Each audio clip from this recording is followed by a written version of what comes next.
की हूँ और निकाह करो। निकाह का हुक्म आ रहा है और निकाह बहुत आसान है। निकाह बहुत आसान है। एक सादा सा, एक सिंपल सा, एक मुख्तसर सा, ज्यादा से ज्यादा इसमें 5 से 10 मिनट लग सकते हैं, बस इससे ज्यादा नहीं। कोई मखलूक खुदा इकट्ठा करने की जरूरत नहीं है आपको, कोई तमाशा करने की जरूरत नहीं है, कोई नमूदो नुमाइश करने की जरूरत नहीं जिसको जिन चक्रों में हम पड़ गए। निकाह है क्या, किस चीज का नाम है, उसको उसको समझें और उसको अपनी जिंदगियों में की तरफ लेकर आए। वह अन की हो और तुम निकाह करो। अयामा, अयामा कौन?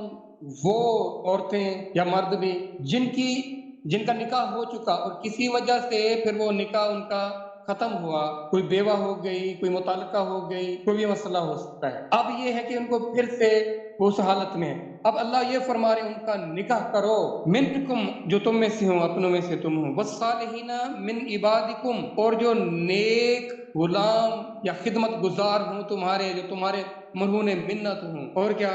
व इमाइकुम, और तुम्हारी कनीजें जिनके तुम मालिक हो, तुम क्या करो? उनका निकाह करो। अब मसला क्या पेश आता है, अल्लाह उस मसले का भी फरमा रहे हैं। इन यकूनु, अगर हूं फकरा, तंगदस्त, अगर ऐसे मामला चल रहे हो कि तंगदस्ती हो, तो फिर क्या?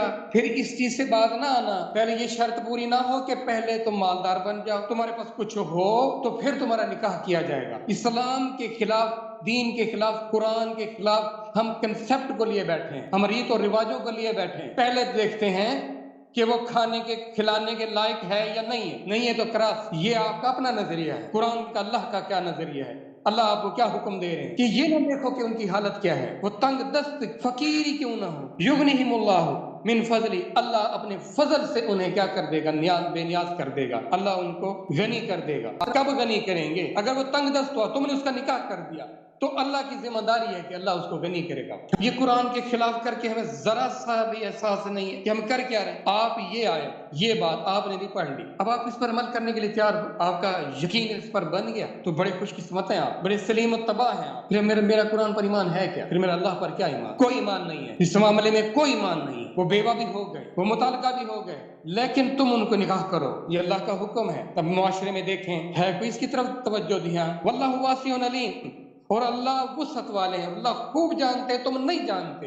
अल्लाह का जो हुक्म आ रहा है वो किस लिए आ रहा है, अल्लाह को इल्म है कि ये बात तुम्हारे लिए कितनी जरूरी है। फिर अल्लाह वुसअत वाले हैं, अल्लाह कशाइश वाले हैं, तुम्हारी तरह तंग नजर, तंग दिल, थोड़ी छोटी सोच वाले अल्लाह हरगिज नहीं है। तो अल्लाह पर भरोसा करो, अल्लाह पर ईमान ले आओ, अल्लाह के हकामात, अल्लाह की बातें, अल्लाह की नसीहतें, इसको देखो, अल्लाह तुम्हें गनी कर देगा। शर्त पे तो आओ ना, सिर्फ निकाह करो बस, और सिंपल से एक रुखसती हो, और वापसी पर एक छोटी सी एक महफिल हो जिसमें करीब से करीब लोगों को बुलाकर क्या किया जाए? मुख्तसर सा वलीमा किया जाए और सुन्नत के मुताबिक किया जाए।